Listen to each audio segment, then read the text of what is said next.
This video may contain blood and tough guys. Viewer discretion is strongly advised. If a Roman emperor was near border, chances are he would be ambitious and try to start a rebellion in the west. This wartime opportunity would indeed pave the road to power for several future emperors. Known as the Civil Wars of Tetrarchy. There are a series of conflict between the co-emperors of the Roman Empire. Starting in 306 AD, the usurpation of the 56th emperor Maxentius and the defeat of the Severus, and ending with the defeat with Licinius at the hands of Constantine I in 324 AD. At the Battle of the Milvian Bridge, the death of Maxentius in 312 by his own troops as they fled, pushing him off the bridge, and he drowned. Later, his body was fished out and decapitated. To the east, while Constantine fought Maxentius, in 311, eastern provinces were divided by Maxius Daia and Licinius. Daia returned to Syria to see that Licinius had an alliance with Constantine, so he formed an alliance with Maxentius. But after Maxentius' death, he was flustered. So Daia took the initiative, and he had started to raid some of Licinius' posts.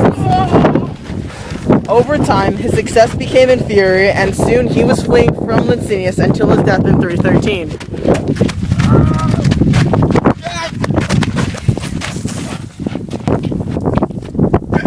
Leaving Licinius the victor in the east and Constantine the victor in the west, they had then clashed again at the Battle of Campus and Drenius in 317, but agreed on a settlement which made both their sons Caesars. Licinius had reneged freedom and oppressed Christian anew. This challenged Constantine, and once again the two of them clashed at the Battle of the Intraopulpal.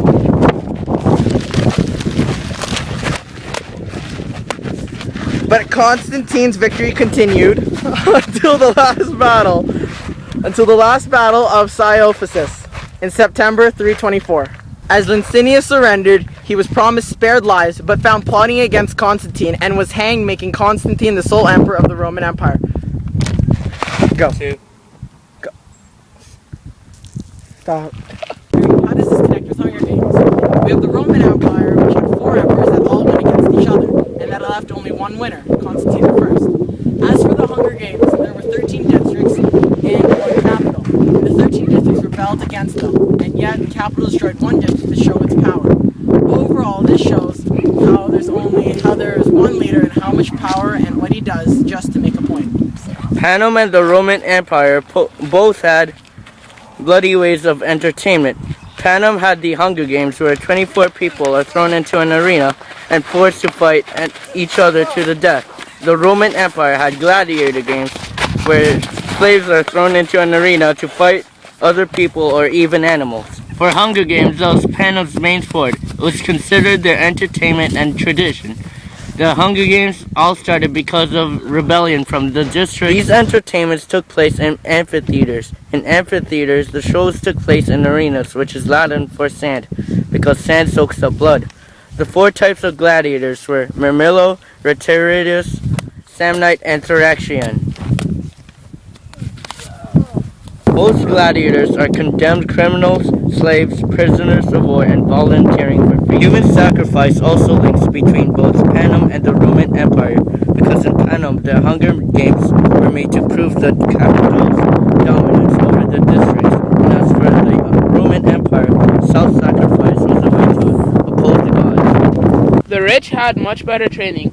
In Panem, people in districts 1 to 4 had gyms and were more well-fed, just like the Romans back then. And they had a place to train, and they were well-fed too. But the poor districts in Panem had very little exercise and did not have gyms to support their physical needs, just like the slaves back then in Rome. The rich had better weapons because of their wealthiness. Just like back then, they had battles to the death. The wealthier person had an advantage because of the weapons they had, and the poor person had less of an advantage because of their training. Your tributes have had better training their whole life. The other districts didn't have as much, if they had any at all. In Roman times, gladiators, rich people, and fighters would have a mentor, usually that trained them, just like the careers in Panem. But then in the poorer districts and slaves, they would have no mentor at all and get what training they could. In Roman times, The people there were more well built. Well, more actually the wealthier people. But then the slaves were scrawny and weren't as built. Same as in Panem and Rome. Both Panem and Roman times, the wealthier had to train more because if they lost, they'd lose everything. But as the poorer people, they didn't have to train as much because they wouldn't lose as much because they didn't have anything to lose really. The Roman Empire had been a very wealthy one, but unfortunately, it had many rebellions. And since the empire had been so large, they needed many troops to protect it. This had a large effect on their economy.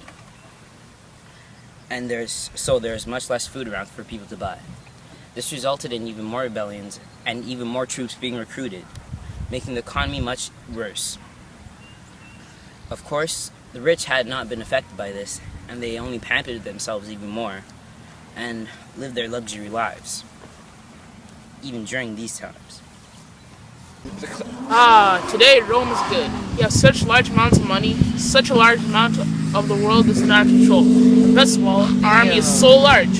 What could be better than a large army? Nothing. Squire, get more troops. I want a bigger army. Very well, Your Majesty.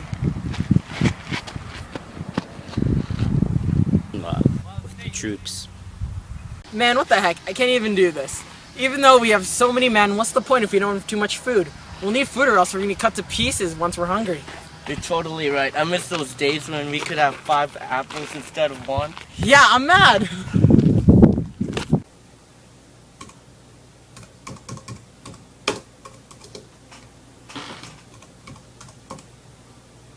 District 13. This place used to be amazing until the Empire ruined it. I can't take this anymore. I hate it. All the Empire does is build walls, keep it stronger so no one can get in. It makes me sick. District 13 people, come with me. We will take down the Empire, and tonight we dine in hell. Yeah!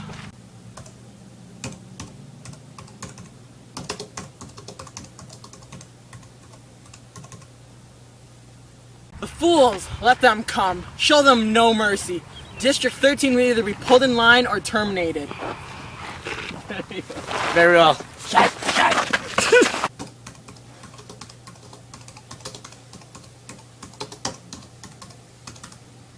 Majesty, some of the troops have turned on us because the money we've used for them depleted.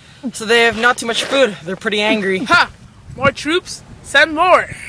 But Your Majesty, the money for the food, well...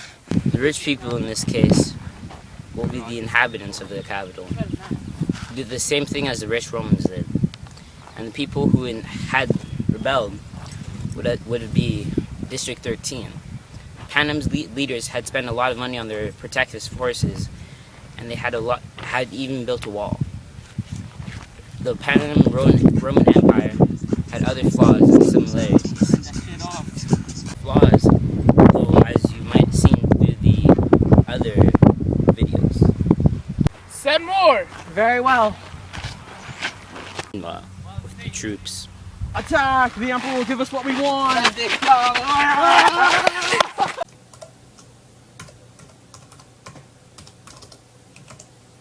The capital shall kneel before us. The district shall prevail. Yeah, wait, do you hear that? Tactical nuke inbound! Run!